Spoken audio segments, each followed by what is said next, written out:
Hay nako, ang dami-dami pang ulam na itinabi sa akin. Ihalata namang ako lang yung target ng mga bisita because I'm the best Christmas handa. Wow, sa ating lahat dito, ikaw yung pinaka-unhealthy. Unang kagat, putok-batok agad. Hoy, anong unhealthy? Pinakain kaya ako ng apple bago ako inihaw. Ay basta ang alam ko sa ating lahat dito sa lamesa, ako lang yung nagbibigay ng long life, hindi cholesterol. Diyos ko, mabuhay ang pansit! Ingay mo naman pansit, pag tinabi ka naman sa akin, walang papansin sa'yo. Mabuhay ang spaghetti! With cheese and hot dog!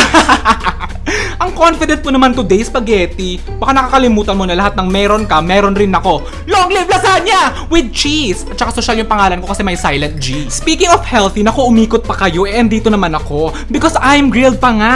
Rich in omega-3, fresh from the sea, and I'm grilled, not fried. Ay hala, di ba ikaw yung dinadaan-daanan lang sa lamesa tapos kinakain lang pag inuman na ng mga tatay?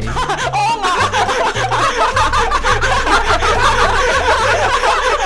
Ay, ang daming ulam. Mare, nagdala ko ng bucket of chicken at saka barbecue. Ilapag ko lang ba dito sa lamesa? Ah, sige Mare, ilapag mo lang dyan. Ang dami naman ang dala mo. Ilang oras mo niluto yan? Ay, ito mga dala kong food. Hindi, pinadala na to sa akin ng anak ko. Niregalo niya via Grab Gifts. Hala, hassle-free handaan naman pala yung peg mo. Pero paano gamitin yung Grab Gifts? Ay, naku, madali lang. Pumunta ka lang sa Grab app mo, tapos itap mo yung Grab Gifts. Tapos piliin mo yung contact na reregaluhan mo.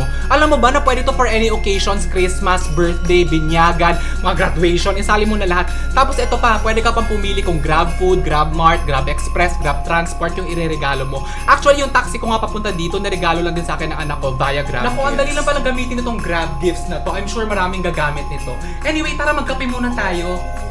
Hi guys! I'm so happy to meet new friends. Hello sa inyong lahat. Merry Christmas. Ay nako, andito na naman yung mga paborito ng mga bata. Ang sabihin mo, naiinggit ka lang kasi ulam for all seasons sila. Gaya ko! Dessert for all seasons. Hoy, ako rin naman, cake for all seasons. Hoy, Chiffon, wag kang makisali. Usapan lang to ng mga pagkain hindi nakakasakal pag kinakain. At saka alam mo, ilang taon na tayo nagkikita sa handaan, hanggang ngayon wala ka pa ring icing. Hoy, Mango Float, hindi ko kailangan ng icing kasi masarap ako. Ganun ako kasarap. Oo, hindi mo kailangan ng icing pero kailangan namin ng tubig pag kinain ka.